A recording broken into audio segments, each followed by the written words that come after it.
there's so much fun to go around. We just couldn't keep it all to ourselves, Jacob. So Levin, why don't you give a big hello to everybody here for GameMode? This fight, one that's been going all weekend long. It's been relentless. Prodoxy's trio have had the better of them of late, but can they do it again? We know both teams can do incredibly well when they survive off spawn, but the surviving part is the hardest. And that's the real issue here, Levin, because Tyson, Chicho, Atris is the most split that we've ever seen both of these teams drop, but we know exactly what comes next. If they're not quick with these eliminations, if they don't clear this out fast enough, somebody else is bound to roll on over. That one looked a bit different. We're used to seeing these guys get to scrapping straight away. Both teams getting some time to loot up. And Benno actually got that first elimination on the Coyote. It looked like Yuma was trying to play aggressive and try to clean it up, but Benno just created so much distance, it made it too good to get chaotic more and more so. Tayson almost piecing one up, but they found an exit. Chicho is in a struggle. He goes down. That's the first one knocked, but Prodoxy's down as well. That's going to be a 2v1 situation with Tayson getting knocked. It's all a Chris to try to get away. He's scrambling around. He evens the fight up with a knock onto Pablo. But the damage has already been done. Gino's just not healthy enough to stick around. He can't even attempt to play for that revive onto Pablo. And this is why these off-spawn battles between these two teams have been happening so quickly. Both teams are aware that once they take a second too long, this trio is going to roll on in and make it a nightmare. Again, Gino able to get hope in this game, but not the start either teams would have wanted that. And they're still going to have to revisit some other method to reestablish all of that lost surge from those full eliminations. Bit of a mastermind play there. He knew the fail was the perfect moment. This is it right now. Uncontested yet again, but the biggest difference from that last game to every other game before, there's more and more players looking up. There's more and more teams ready to contest it. They realize there's only 6 games left throughout the entirety of the day, 5 now with 1 already done, and their chances to overcome that point deficit is going right out the window. I mean, for watching it on the sidelines, it doesn't look like anything really can get in these guys' way. I think they've showed their ability to still get so many points out of games, even if it's a game where it doesn't quite go their way. One of them still able to clutch. Can anything stop them today, Taco? And that's the thing, though, is can anything stop them? Not necessarily, but can anything catch up to them? There's nothing scarier, in my mind, than a wound Old and Ritual have been in after yesterday. But Gabzetta, Way, Scarpa, they picked up exactly what they needed to. Gino's not going to have that opportunity to try and play hero. Uh-oh, the third parties, maybe in this case, going to be a 4th party overall. They're trying to move in, Braids, Visuals, and a Minish. They realize with 105 points, that's not nearly enough, or at least not close to what they thought they'd have. So they're now just going on a hunt. Eliminations, 4 points each. They look at Gabzetta, they look at Way and Scarpa. That's 12 possible points. 1 less team in their path, and a chance to try to at least steal away some of this loot and XP.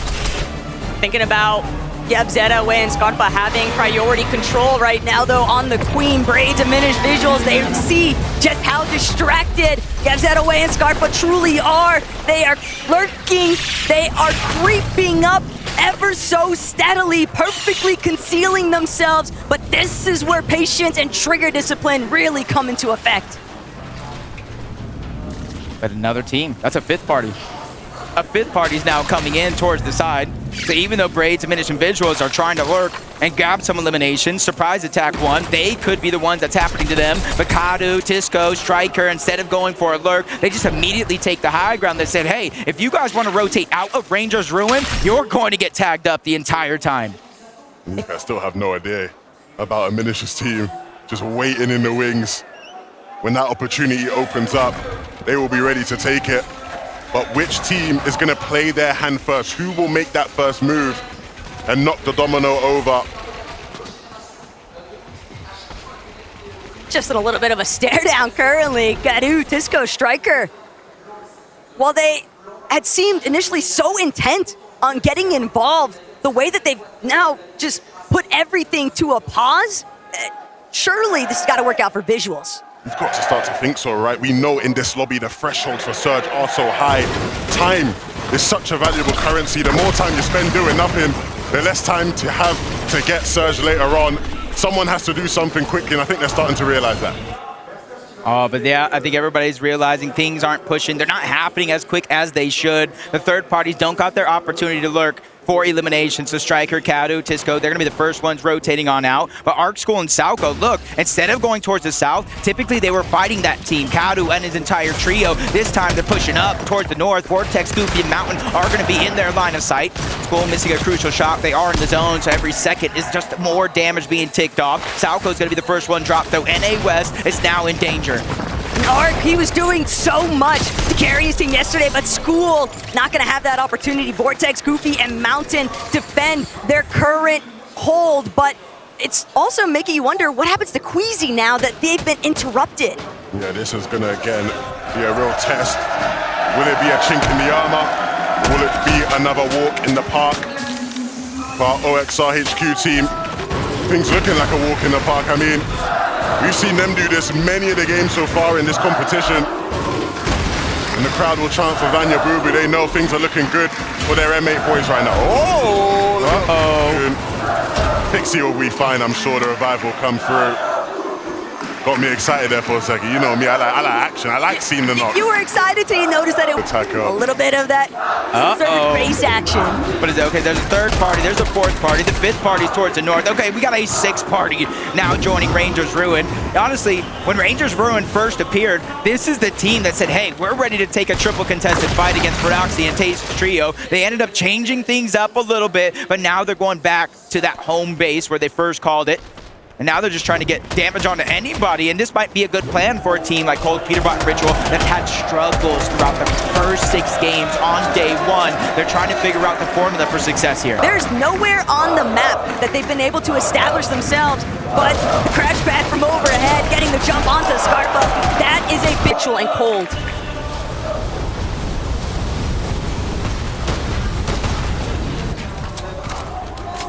Clicks the Amzo Higgs, business as usual.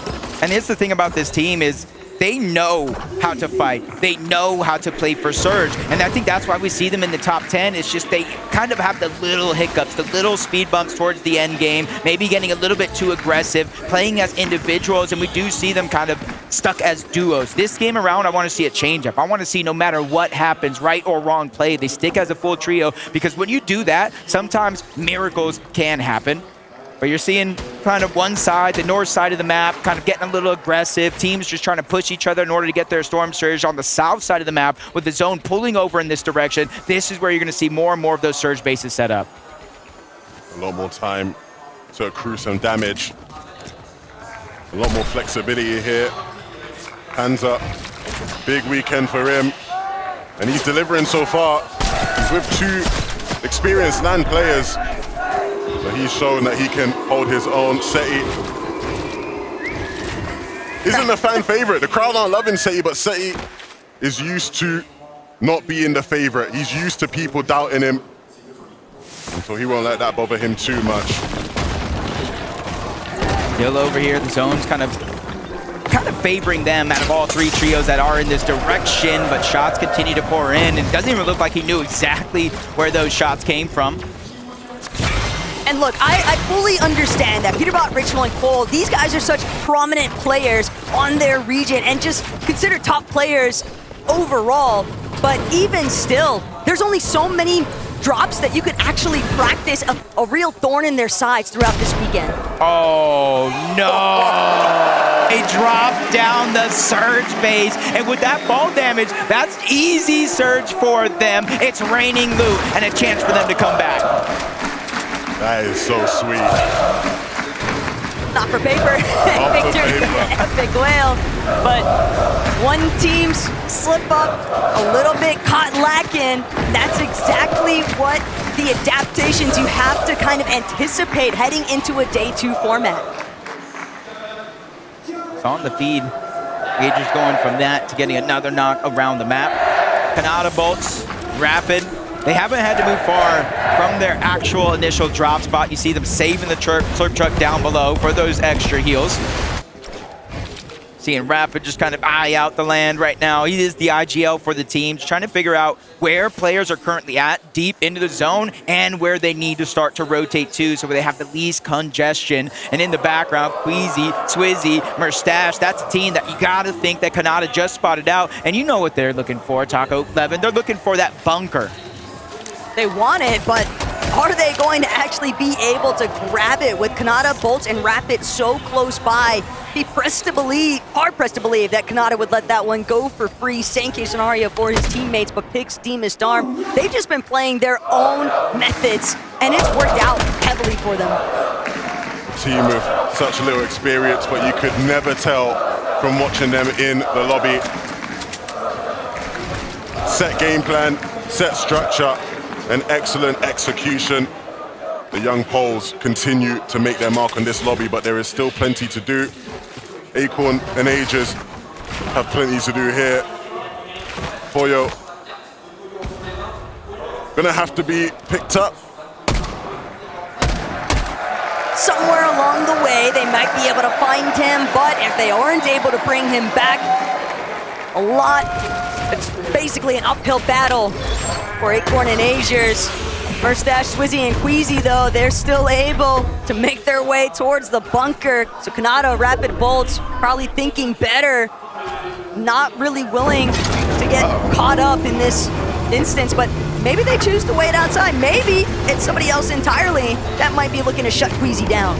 There's very few teams, Levin, that can even access this vault this early on in the game. So even there, they're not that close to another. They have to rotate towards that OXR HQ. They have to rotate towards the south. So for Vanya and Marius and Pixie, they're going to be able to kind of see Merstash, Swizzy, and Quizzy. If they memorize their outfits throughout the course of the game, they're definitely going to get that 100% confirmation and a chance to take them down if they're going to take it. Yeah, absolutely. You know, that's something Vanya will keep track of. So we'll see if that ends up leading to a clash between the two teams. It's something Vanya predicted would happen. He said he wants to play for Height today. We'll see if he's a man of his word. For reason, Chap and Mr. Savage have done incredibly well at times throughout this competition, but speaking to Mr. Savage yesterday, he said, hey, I feel like we can do even better. We got another gear to go up. Multiple games yesterday inside of the top 6. Can you imagine going from, hey, I'm done with Fortnite, to a chance to win even more money, continue to build your legacy? And for someone like Chap, he's a youngin'. You know what I mean? He's still earning his stride, earning his respect, and he's doing it in such a good fashion. They rode through Major 3 to get that qualification spot and then showing up big in day 1. And now they got to lurk onto Sphinx, Muzz, and Shadow, waiting for the countdown. 3, 2, 1, Sphinx goes down. Reason, Chap, Savage, they're ready to start this fight. That's going to get cleaned up with ease, but instead of running away, they realize with a 3v2, it's now or never. They need the points if they want to climb that leaderboard. Reason, Chap, and Savage, they're trying to be as quick as possible. They don't want to allow the opportunity for Muzz or Shadow to escape, but they're just not fast enough. Chap, Reason, Mr. Savage, they're gonna have to be content with the body loot off of Sphinx alone, but Chap's still seeing if he can try and pull out a little bit more here. Good tag into Shadow's HP bar. They've got Muzz a little bit cornered, but Chap, Reason, Mr. Savage, this is all that they want. They're stuck just outside edge of zone, and they know if they clear out Muzz and Shadow, they're gonna have free rotation path with nobody left behind them. You see Reason, his instincts are to make plays happen. You don't want to be too ambitious, don't want to give them any room to put your team in a bad situation. Mr. Savage taking a big chunk of damage, and that will slow things down just a moment. And again, they did well to get the first. Of course, they want even more out of this. They know these guys are going to be weak, these guys are going to be on the back foot, so they'll continue to pressure, but let's not make any mistakes here, boys. Yeah, they're out of zone. They're kind of thinking not too many teams even hear the noise, but get Zed away and Scarf, but they definitely do, and they're moving in, but Muzz goes down. Chap trying to finish this fight, and they do so. Savage takes down Shadow, but the third party is now making it hard for them to survive. That's the way to do it. You saw Savage, Chap, both shotguns in hand, playing together, taking advantage of the man advantage, and now that puts them in a much more favorable position. Well played from Chap, Savage, and Reason. Not the same story though for Clicks. Visuals, Braids, and Diminish. Since it didn't work out at Rangers Ruin, they're gonna have to find that surge elsewhere. And unfortunately, it's only Clicks, last man standing from his team and just being absolutely battered. There's no way he's gonna be able to withstand the pressure. Braids, Visuals, and Diminish coming out on top. Not every day you see teams carrying away that minigun just to melt through box at all, but this is exactly how that fight started. A lurk play coming out of a Menace. He dropped a mini shed on him. To get out of this game, they'll have to hit the drawing board. To send a surging roar through this arena, that has got to be such an amazing feeling, but saw a glimpse of Mustache just now, and this could be trouble brewing for both of these teams. Yeah, and you know, Tackle, you'll know better than anyone else, commentating over this trio this year.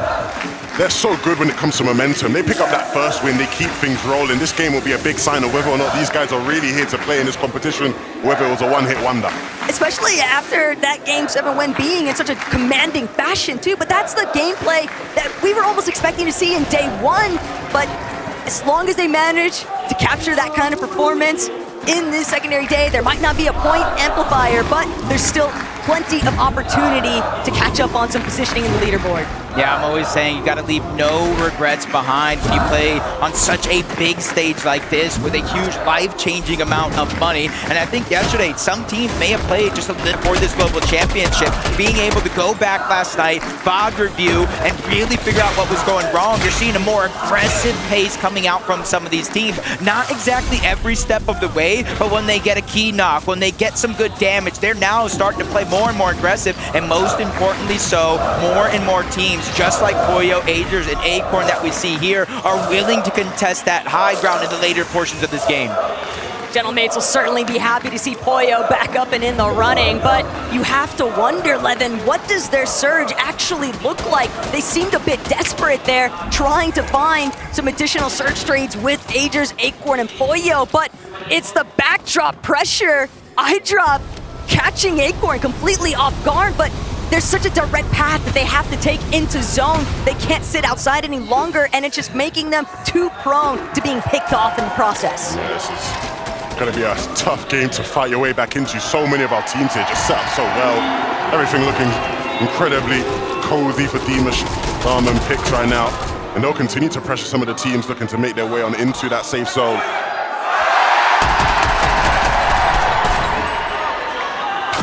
Gotta let it sit and appreciate it after all, but Pollo, Gentlemates, they can hear everything surrounding them, but Pollo, he's gonna look to try and close in on the surge base. Again, desperation factoring in, heavily 500 below. They've got to get damage online. They've got to do it ASAP before they find themselves being taken out of this lobby entirely. Pollo, Agers, scrambling, but it's not enough. They can't stand tall. Cammy, Hottie, and iDrop now benefiting exclusively from those siphon materials. Cammy could smell the desperation on those guys, and they capitalize. Unfortunately, it was always going to be an uphill battle for Pollo and his trio. That was a tough game, but there's still a couple more for them to get back in it. Cammy, though, now looking much better off after being able to pick up some of them Cypher mats. Yeah, and it was actually iDrop who got that initial knock and elimination onto Acorn, leaving them that far below the damage threshold. But now the zone pulling up over towards the north. This is a good zone for the majority of the lobby. There's not too many different elevation changes, especially drastic ones at that. It's just as long as they got last game to low ground for now. But this is exactly kind of the same pace they were taking. It wasn't until zone 10, maybe even 9, that they actually went up for that high ground and held it for the rest of the game. But you're seeing some teams above the damage threshold with their eliminations, but 4 eliminations though, Venno, Vico, and Flixie, they're 178 below the damage threshold. They know they have their work cut out for them and get focused outside of the lobby, making it hard for them to find their way in without burning through these materials.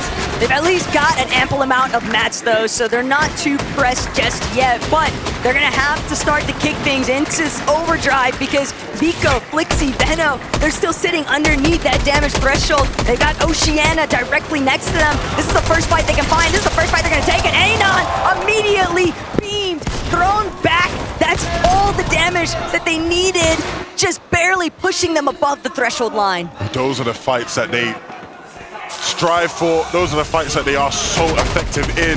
We've seen it all year long. they'll find themselves in tough situations like that and create their way out of it. 511 damage here. Kanata, Bolts, and Rapid. They had a fantastic game number one. Unfortunately, they weren't able to pick up that VR, like Kanata said, to start the day, but they're here again with another opportunity with Rapid and Bolts by his side. His IGL, his Fragger, that's a lot of confidence that's continuing to brew in that trio. Same here for Pixstorm and Demus. I said underdogs to top dogs. Levin, this team is probably one of the biggest surprises in EU, right? Yeah, these guys have been phenomenal. We've highlighted it so much. But this is another example of a game where they're playing at their own pace. Excellent timings. I know when we've spoken to Coach Sven, he's always talked about the preparation of these guys being so important. They understand how to play this lobby. And again, this looks like a game where we will probably see them in that top 5, top 4 towards the... They're starting to get a little bit of posturing now. 8th zone. They're ready to maybe try and make that approach towards holding height, but it's still very early. Is this the Vanya Boo-Boo height game? Are we finally getting to see it here on land? We finally got a chance here. 411 points. These are the ones that are essentially hot on the heels of that first place team. They're building out, looking for opportunities to reconnect. You see Marius focusing down that second height. It may not be an AR, but the damage is still there. But Flixie and Benno, they both go down. Vico's still 59 below the damage threshold. He does have minis. He does have some big pop, even a med miss. But the miracle thing is that Storm Surge is going to turn off. It's going to reactivate later on in this game, but at least he knows where he stands. But they were just constantly teeter-tottering for far too long on that surge threshold. Mr. Savage in a very similar position. He's just trying to get out of the low ground, but he won't get the chance. Chap falls directly after him, and that's going to be a little bit of open ground now for somebody else to try and roll through in this ultimate lower layer. But still, Swizzy, Mustache, Queasy, they are plotting for that height take. Yeah, it's never a good sign when you see a team fighting on zone transition. You want to be ready to rotate. These guys are Queasy scouting out the rotate. Where can he find an angle to use that crash pad? Gonna have to create more space to do it. That one's going to be easy. Gets to the other side with ease. He's not even distracted by the other players in his path. He knows, get to the front side of zone, control the pace, control the tempo, worry about it later. And there's very few players next to him on that side. Camby, iDrop, Hottie going to be one of them. But on the high ground, there's not been very many teams that can contest them. Pixie For Benno's team, but Alex resigns. They've just got a little bit more time, a little bit of an extension here. They're going to take the crash pad front side zone, but lower layers have already established themselves. They've got to be careful of not getting chopped out.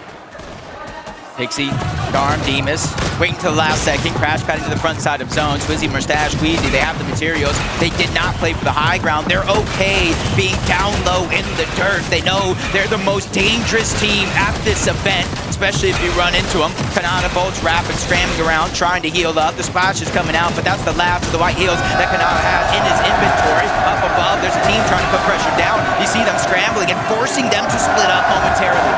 The respect, though, from Queasy to still make the commitment towards the low ground. Meanwhile, Bolts, Kanata, Rapid, just doing everything they can to try and keep themselves up and in the running here. But iDrop, Cammy, they're still looking to break through. They recognize there's an opportunity here. There's a team that might be weak, but they're shooting into a box that nobody's even inside. Zone's put into the south. They got lots to figure out. Swizzy, Queasy now as a duo. We've seen them dominate from the skies, but how good can you guys take it? Swizzy wants it, looks to chop. Pixie, Marius, Vanya, they've held on well for now, but this is the hard part. Can they continue to hold on as the 11th zone ends?